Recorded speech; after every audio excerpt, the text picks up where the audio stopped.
नमस्कार, आप देख रहे हैं इंडिया बोल रहा है। मैं हूं आपके साथ विवेक शांडिल्य।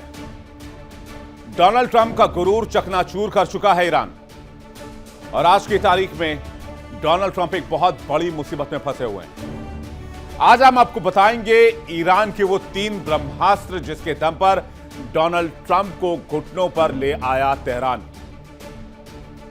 हालात ये हैं कि जो कल तक तेवर दिखा रहे थे वो आज सीजफायर की माला जप रहे हैं। ईरान ने अकेले ही अमेरिका और 12 खाड़ी देशों की नाक में दम कर दिया है। असल खेल तिजोरी का है। खाड़ी में बैठे अमेरिकी उद्योगपतियों के धंधे पर सांप लौट रहा था।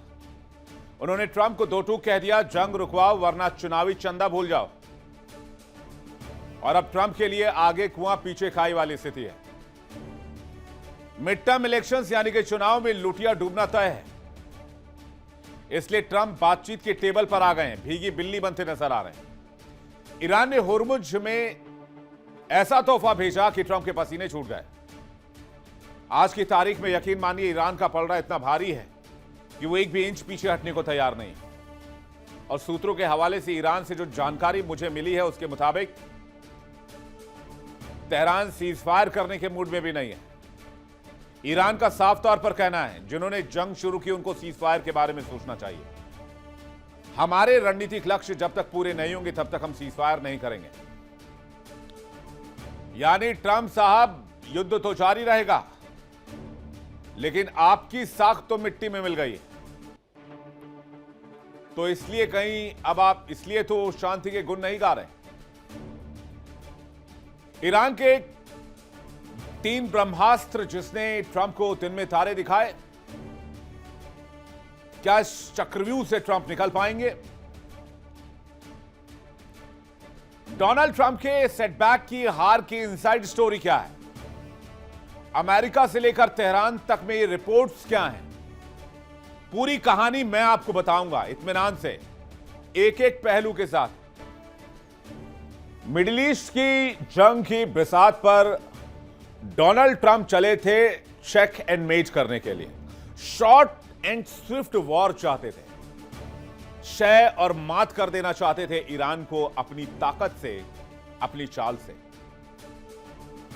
लेकिन शतरंज जंग की इस बिसात पर तेहरान ने वो चालें चली कि दुनिया के सबसे शक्तिशाली देश के सुपर पावर होने के गुमान को मिट्टी में ही मिला दिया। डोनाल्ड ट्रंप जो कल तक युद्ध के हुंकार भर रहे थे, आज सीजफायर की माला जप रहे हैं। लेकिन क्यों? क्योंकि ईरान ने डोनाल्ड ट्रंप के ऊपर 3 ब्रह्मास्त्र चलाए। बारी बारी से उन तीनों ब्रह्मास्त्रों के बारे में आपको बताऊंगा। ईरान ने ट्रंप की ऐसी दुखती नस पर हाथ रख दिया कि अमेरिका के बड़े बड़े उद्योगपति ट्रंप को धमकी देने लग गए। ईरान ने मिडिल ईस्ट के सामरिक ठिकानों पर ऐसे ताबड़तोड़ हमले किए जो खाड़ी के 12 देश जो अमेरिका के दम पर उछल रहे थे आज सख्ते में। ईरान ने दिखा दिया कि वो अकेला चना भाड़ नहीं फोड़ता वाली कहावत को भी गलत साबित कर सकता है। वो लोहे के चने भी चबा सकता है। उसके मिसाइल और ड्रोन हमलों ने अमेरिकी तेल क्षेत्रों और व्यापारिक रास्तों को दहला दिया और अमेरिकी इंटरेस्ट को मिडिल ईस्ट में हिला कर रख दिया। अब आपको बताते हैं अकेले ईरान अपने मिसाइलों और ड्रोन के हमले से खाड़ी और अमेरिका इजराइल के साथ 12 देशों से लगातार युद्ध कर रहा है। तो उन देशों की ताकत क्या है? इजराइल की ताकत जल्दी से देखिए आप। सबसे पहले आयरन डोम, डेविड स्लिंग और एरो जैसे एयर डिफेंस सिस्टम। दुनिया की सबसे खतरनाक एजेंसी मोसाद, अमेरिका से मिले F-35 stealth fighter jets. UAE की ताकत भी देख लीजिए। दुनिया का सबसे महत्वपूर्ण बिजनेस हब, पैसा तो भर भर के है। दुबई और आबू धाबी के जरिए मिडिल और पूर्व एशिया के व्यापार को कनेक्ट करता है। दुनिया के सबसे बड़े निवेश फंडों में से एक है। खाड़ी देशों में यूएई की वायुसेना सबसे घातक है। यूएई ने अपनी निर्भरता तेल से हटाकर पर्यटन, रियल एस्टेट और एआई जैसी टेक्नोलॉजी पर कर ली है। अब सऊदी की भी ताकत देख लीजिए। यह मैं ताकत इसलिए बता रहा हूं क्योंकि ईरान एक 16वें नंबर का मुल्क है और यह अमेरिका के साथ खड़े देश है। इजराइल की ताकत आपने देख ली, यूएई की ताकत देख ली, अब सऊदी की ताकत देख लीजिए। दुनिया का सबसे बड़ा कच्चा तेल निर्यातक है। पीआईएफ दुनिया के सबसे शक्तिशाली निवेश फंडों में से एक है। दुनिया के सबसे बड़े रक्षा खरीदारों में से एक है। अमेरिका से मिले F-15 फाइटर जेट्स उसके पास है, पैट्रियट मिसाइलें उसके पास है, डिफेंस सिस्टम का बहुत बड़ा विशाल बेड़ा उसके पास है। कतर की ताकत भी देख लीजिए, दुनिया के सबसे बड़े एलएनजी निर्यातकों में से एक है। यूरोप और एशिया की ऊर्जा जरूरतों के लिए दुनिया कतर पर डिपेंड करती है, यहां तक कि भारत भी उसी पर डिपेंड करता है। कतर में मध्य पूर्व का सबसे बड़ा अमेरिकी सैन्य अड्डा है। इस जंग में ब्रिटेन भी ईरान के खिलाफ खड़ा हो गया। ब्रिटेन की ताकत पता है आपको, परमाणु हथियार से लैस देश है, ट्राइडेंट मिसाइल का बहुत बड़ा जखीरा है, रॉयल नेवी उसके पास है, HMS क्वीन एलिजाबेथ जैसे बहुत बड़े विमान वाहक पोत है, यानी कि एयरक्राफ्ट कैरियर है।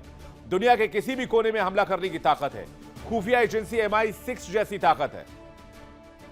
न्यूयॉर्क के बाद लंदन दुनिया का सबसे बड़ा वित्तीय हब है। दुनिया के सबसे आधुनिक और लड़ाकू विमान निर्माता यूके में है।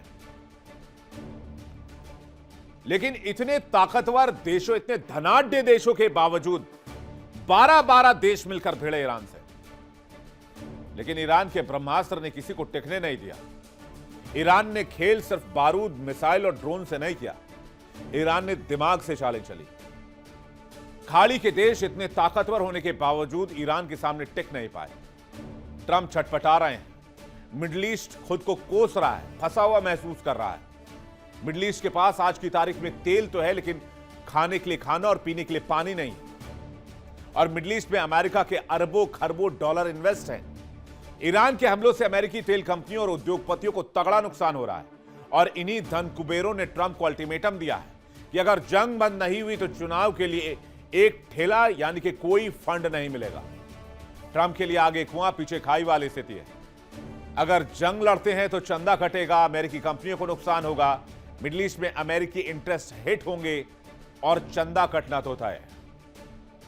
और उसके बाद चुनाव में क्या होगा यह आपको पता है, क्योंकि डोनाल्ड ट्रंप की अप्रूवल रेटिंग इस वक्त गर्त में जा चुकी है। अब आपको बताते हैं कि खाड़ी में कहां कहां अमेरिकी कंपनियां हैं और उनका कितना निवेश है। माइक्रोसॉफ्ट यूएई की एआई कंपनी G42 में लगभग 1.5 अरब का निवेश है। क्लाउड, अजूर और डेटा सेंटर भी बनवा रही है। एक्सॉन मोबिल ऑयल और गैस में काम करती है। कतर और यूएई में सबसे बड़े प्रोजेक्ट हैं, अरबों डॉलर का निवेश और उत्पादन है। शेवरॉन जो ऊर्जा के क्षेत्र में काम करती है, सऊदी और कुवैत में काम करती है, तेल प्रोजेक्ट्स में अरबों डॉलर का निवेश है। लॉकहीड मार्टिन जो कि डिफेंस कंपनी है, मिडिल ईस्ट देशों को हथियार सप्लाई करती है, 10 से 15 अरब डॉलर के डिफेंस कॉन्ट्रैक्ट है। ब्लैक रॉक जो कि फाइनेंस इंफ्रास्ट्रक्चर कंपनी है, यूएई और सऊदी में जबरदस्त तरीके से निवेश है, 4 से 10 अरब डॉलर का निवेश और निवेश सौदा है। अब बताइए कि अमेरिका करे तो करे क्या? मिडिल ईस्ट को उसके हालत पर अमेरिका नहीं छोड़ सकता है चाह कर भी। यह है वो ब्रह्मास्त्र जो ईरान को पता है कि तुमने अगर हमें हिट किया तो तुम्हें वहां मारेंगे जहां तुम्हें तकलीफ ज्यादा होगी, एहसास ज्यादा होगा, लेकिन तुम जता नहीं पाओगे। अगर जंग ऐसे ही जारी रही तो अमेरिकी कंपनियों को भारी नुकसान होगा और हो रहा है। बोझ ट्रंप पर बढ़ रहा है।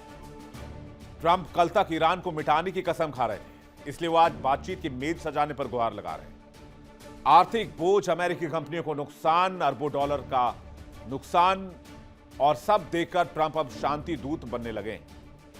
लेकिन ईरान का रुख साफ है। पछताए क्या होता है जब चिड़िया चुग गई खेत। ईरान ने साफ कर दिया है, हम एक कदम भी पीछे नहीं हटेंगे। जंग अमेरिका ने शुरू की है, अमेरिका इस जंग को खत्म करे, अमेरिका सीजफायर करे, अमेरिका की अहंकार की चूल्हे हिला देंगे। ईरान जानता है लोहा गर्म है और हथौड़ा मारने का यही सही वक्त है। इसलिए ईरान ने अपने सामने अमेरिका को बिठाकर रखी है 6 महत्वपूर्ण शर्तें। अब आपको बताते हैं अमेरिका सहित 12 देशों से जंग में ईरान ने जीत का परचम कैसे लहराया। इनसाइड स्टोरी क्या है? कारण number 1, straight of Hormuz. Iran ने दुनिया की लाइफलाइन स्ट्रेट ऑफ होर्मुज को असुरक्षित करके ब्लॉक कर दिया कि अगर ईरान की मर्जी के बगैर यहां से निकले तो तुमको इसी में डुबो के मारेंगे।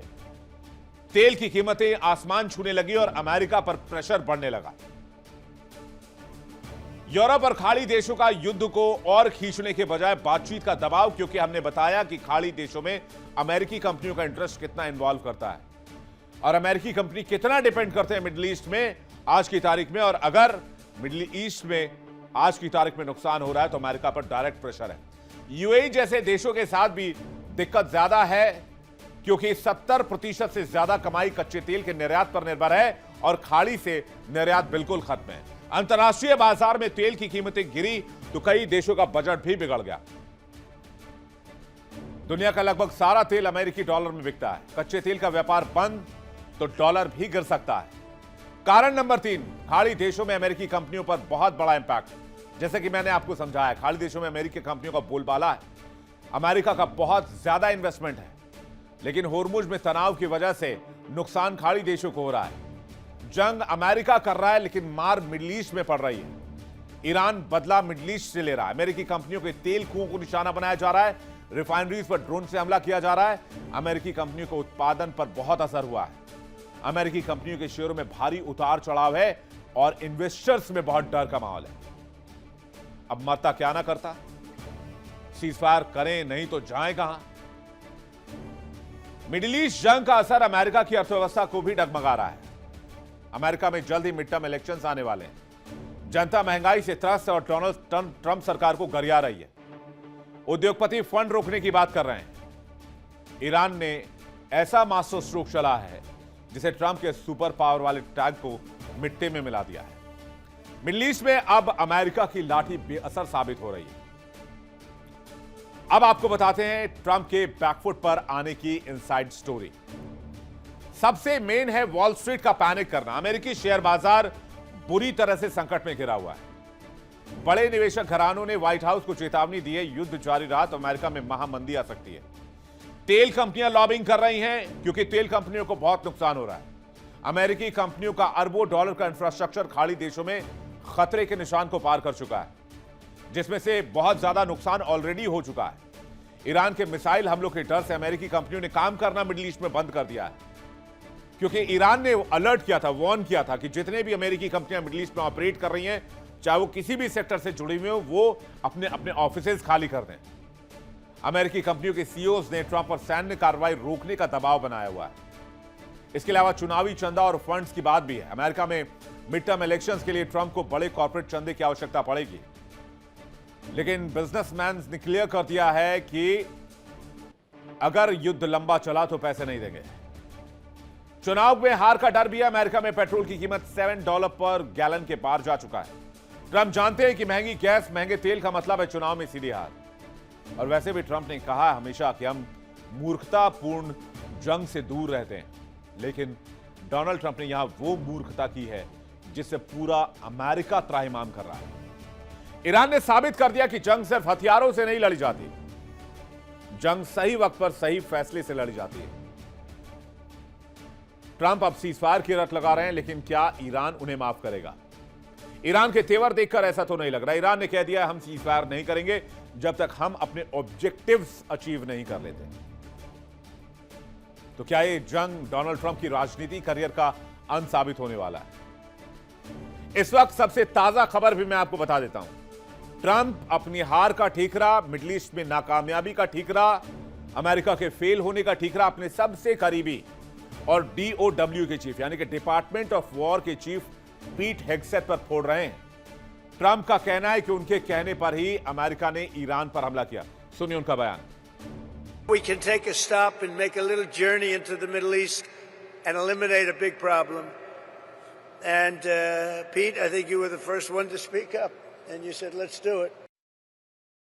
We can take a stop and make a little journey into the Middle East and eliminate a big problem. And Pete, I think you were the first one to speak up, and you said, let's do it.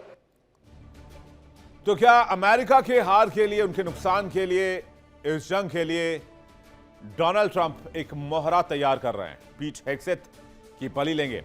चलिए बातचीत करने के लिए मेहमानों का एक बड़ा panel हमारे साथ जुड़ा हुआ। मेजर जनरल अनुज माथुर हमारे साथ जुड़े हुए, रक्षा विशेषज्ञ कर्नल जे सोली हमारे साथ जुड़े हुए, रक्षा विशेषज्ञ पूर्णिमा नाथ हमारे साथ जुड़े हुए, भू राजनीतिक विश्लेषक अमेरिका से लाइव, और सैयद अली अदनान रिजवी ईरान मामलों के जानकार हमारे साथ थोड़ी देर में कनेक्ट होंगे। लेकिन इससे पहले एक बड़ी खबर, ब्रेकिंग न्यूज आपको बताते हैं। ईरानी सूत्रों के हवाले से खबर आ रही है, ईरान ने सीजफायर के प्रस्ताव को ठुकरा दिया है। अमेरिका के शांति प्रस्ताव को ईरान ने ठुकरा दिया है और ईरान ने कहा है हमारी शर्तों पर सीजफायर होगा।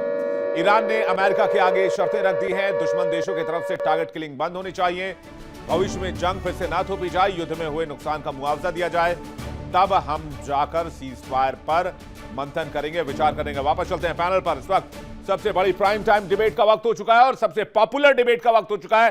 पहला सवाल माथुर सर आपसे, क्या डोनाल्ड ट्रंप ये मान चुके हैं कि उनकी सबसे बड़ी हार मिडिल ईस्ट में लिखी हुई और इसके लिए उन्होंने पीट हेग्सेथ को चुना है कि वो सारा ठीकरा जो है पीट हेग्सेथ पर डाल दें?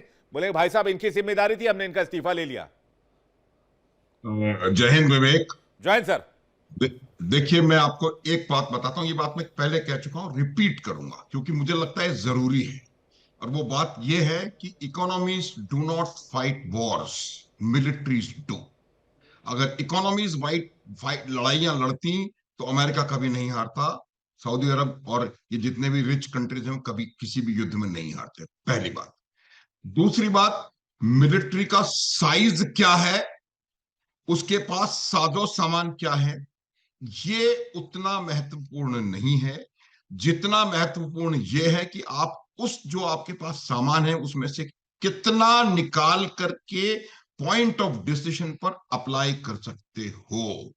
अगर हम कह रहे हैं कि अमेरिका की बहुत बड़ी, बहुत शक्तिशाली आर्मी है, बहुत शक्तिशाली एयरफोर्स है, वो कहां है? वो जहां है वहां पड़ी हुई है। ईरान में तो लाकर के जितने उन्होंने लगाए हैं उनको सबको ईरान ने एक कोने में खड़ा कर दिया है, ठिकाने पे लगा दिया है। इजराइल जरूर लड़ाई लड़ रहा है। देखिए अब क्या परिस्थिति हो गई है विवेक इस युद्ध की, मेरा मानना है कि अमेरिका जो है वो उसका एक भी उद्देश्य इसमें पूरा होता हुआ या उसके नहीं दिख रहा। बिल्कुल हाँ। पहली बात। हाँ। दूसरी बात यह है कि जो इजराइल है वो अपने उद्देश्य कहीं ना कहीं पूरे करता नजर आ रहा है। वो क्यों? हिजबुल्लाह को मार लगा रहा है। अच्छा। हमास का तो उसने पहले ही कल्याण कर दिया है, अपना एरिया बढ़ा रहा है। वो ब्रिज उड़ा करके कहता है मैं उस नदी तक जाकर के अपना एक एरिया इंक्लार्ज कर लूंगा, वहां पे ग्राउंड ऑपरेशंस की तैयारी कर रहा है। और सबसे बड़ा उद्देश्य देखिए, इजराइल का उद्देश्य कुछ और नहीं था। इजराइल का उद्देश्य है, the aim of Israel is to remove Iran as a threat.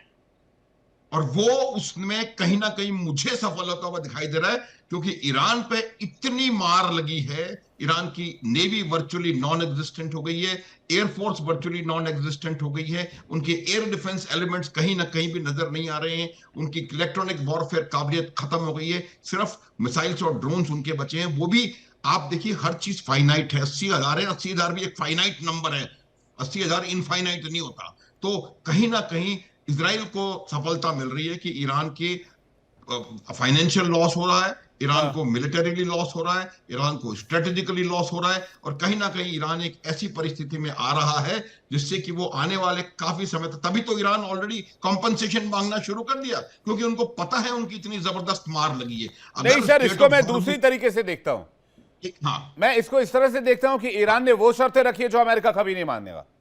बिल्कुल, उसकी मैं वजह बताता हूं। देखिए तो ये तो डिटर्मिनेशन है वॉर को लेकर। मुझे लगता है ये ईरान का पावर दिखाना है, ये स्ट्रेटेजी। मैं आपको यही बता रहा हूं कि देखिए विवेक, जो स्ट्रेटेजी ईरान की है जिसको हम बार बार डिस्कस कर रहे हैं और हम समझ रहे हैं कि वो स्ट्रेटेजी उसने पिछले साल जून 25 के बाद शुरू करी है, वो अमेरिका की प्ले बुक को पिछले 30 सालों से पढ़ रहा है। Exactly. जब इराक पे हमला हो रहा था तो ईरान देख रहा था। हाँ। जब सद्दाम हुसैन को ले रहे थे तो ईरान देख रहा था। जब गद्दाफी गए तो ईरान देख रहा था। जब बसर गए तो ईरान देख रहा था। ये तमाम चीजों को इन्होंने स्टडी करके इन्होंने एक स्ट्रेटेजी तैयार करी है। और उस एंटायर स्ट्रेटेजी के 3 डीज मैंने कल बताए थे आपको। Delegate, decentralise, disperse. उन्होंने डेलीगेट करके रखा, डिसेंट्रलाइज किया, और जो उनका मुख्य अस्त्र है मिसाइल और ड्रोन, उनको इन्होंने बांट दिया।